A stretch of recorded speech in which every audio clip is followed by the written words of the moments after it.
Great করা পাকা আম দিয়ে দিলাম নারিকেল কুচি। হ্যালো এভরিওয়ান, আসসালামু আলাইকুম। তো আজকে বানাচ্ছি আমি অনেক মজাদার একটা নাস্তা। এটা বানাতে আমি ব্যবহার করেছি পাকা আম, নারিকেল, তো আরও কিছু উপাদান দিয়েছি যা আমাদের ঘরে সবসময়ই থাকে। তো চলো রেসিপিটা শেয়ার করা যাক। নাস্তাটা কিন্তু অসম্ভব মজা হয়েছে। এটা সকালে অথবা বিকেলের নাস্তায় কিন্তু একদম জমে যাবে। চায়ের সাথে অথবা বাচ্চাদের টিফিনে কিন্তু দিতে পারেন এই নাস্তাটা। তো এই রেসিপিটির মূল উপাদান যেটা আমি ব্যবহার করেছি সেটা হচ্ছে যে পাকা আম। তো আমি এখানে একটা বড় সাইজের পাকা আম নিয়েছি। তো তারপর ভালো করে গ্রেট করে নিয়েছি আর এটা একদম মিহি করে নিয়েছি। তো তারপর এখানে দিয়ে দিয়েছি ২ টা ডিম। তো আপনারা আপনাদের পরিমাণ অনুযায়ী সবকিছু দিয়ে নিবেন। তো আমি আমার বাসার পরিমাণ অনুযায়ী বানাচ্ছি। তো তারপর দিয়ে দিলাম অল্প একটু লবণ আর দিয়ে দিচ্ছি অল্প একটু বেকিং সোডা। হ্যাঁ, যে খাবার সোডা আছে সেটা দিচ্ছি। তো আমি এখানে ১ কাপ মতো সুজি ব্যবহার করছি। এই নাস্তাটা কিন্তু ১ বছরের বাচ্চা থেকে শুরু করে সবাই খেতে পারবে, অনেক বেশি মজা হয়। তো তারপর হচ্ছে আমরা এখানে দিয়ে দিব চালের গুঁড়ি।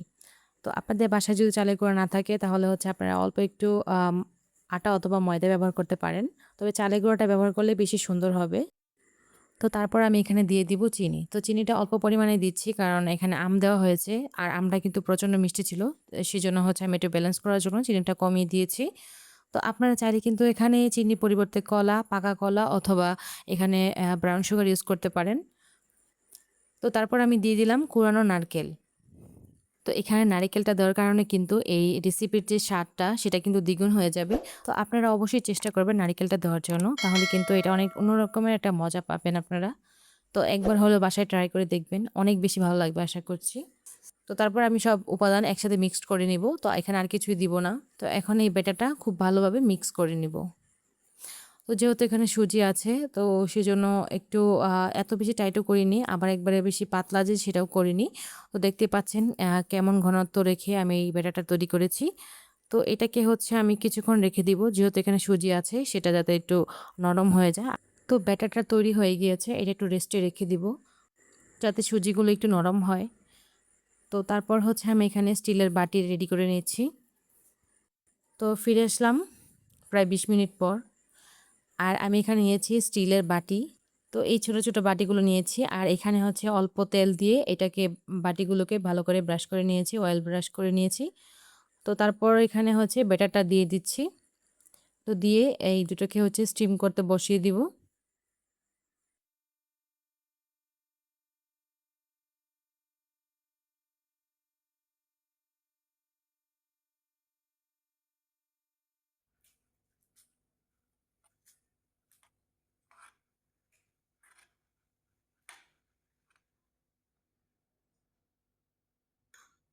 তো এই তো আমার বাটিগুলোতে ভরে নেওয়া শেষ।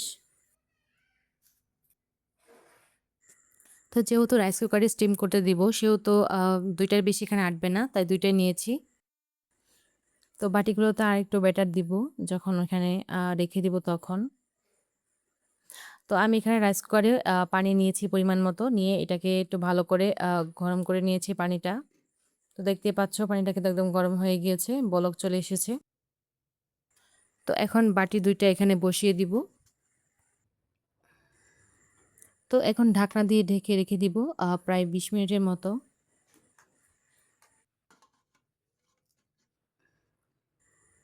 তো ফিরে আসলাম ১৫ মিনিট পর। আ এগুলো কিন্তু প্রায় হয়ে গিয়েছে। অনেকটাই হয়ে গিয়েছে, ফুলেও গিয়েছে অনেকটাই। তো যাই হোক আরেকটু বেক করে নিয়েছি। একদম ২০ মিনিটের পরে নামিয়েছি। ২০-২৫ মিনিট এরকম হবে। তো দেখতেই পাচ্ছ এখন কিন্তু একদম পুরোপুরি হয়ে গিয়েছে। আর আমি ঠান্ডা করে নিয়েছি আর এখন মোল্ড আউট করে নিব। তো দেখতে পাচ্ছ নাস্তাগুলো কতটা লোভনীয় হয়েছে আর একদম পারফেক্ট হয়েছে।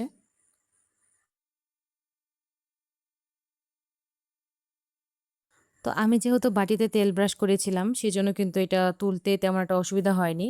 তো তারপর আমি যেহেতু ছুরি দিয়ে একটু খোঁচা দিয়েছিলাম সেজন্য একটু এটা একটু ভেঙে গিয়েছে হালকা, হালকা। যাক তেমন কোনো ব্যাপার না, এটা খেয়ে নিব একটু পর। এত সুন্দর দিয়ে কী হবে বলো? যদি খেতে মজা লাগে তাহলেই হলো। যাক একটু ফান করছিলাম। তো দেখতেই পাচ্ছ তোমরা কতটা স্পঞ্জি হয়েছে আর অনেক লোভনীয় হয়েছিল সত্যি বলতে। আর এটা খেতেও বেশ দুর্দান্ত হয়েছে। তোমরা অবশ্যই বাসায় ট্রাই করো আর আমাকে জানাও কেমন হয়েছিল খেতে। আর তোমরা চাইলে কিন্তু এখানে অল্প একটু গুঁড়ো দুধ ব্যবহার করতে পারো, তাহলে কিন্তু আরও মজার টেস্ট আসবে। আমি কিন্তু লিকুইড দুধ অথবা গুঁড়া দুধ কোনো কিছু ইউজ করিনি। তারপরেও কিন্তু অনেক বেশি মজা হয়েছে মাশাআল্লাহ।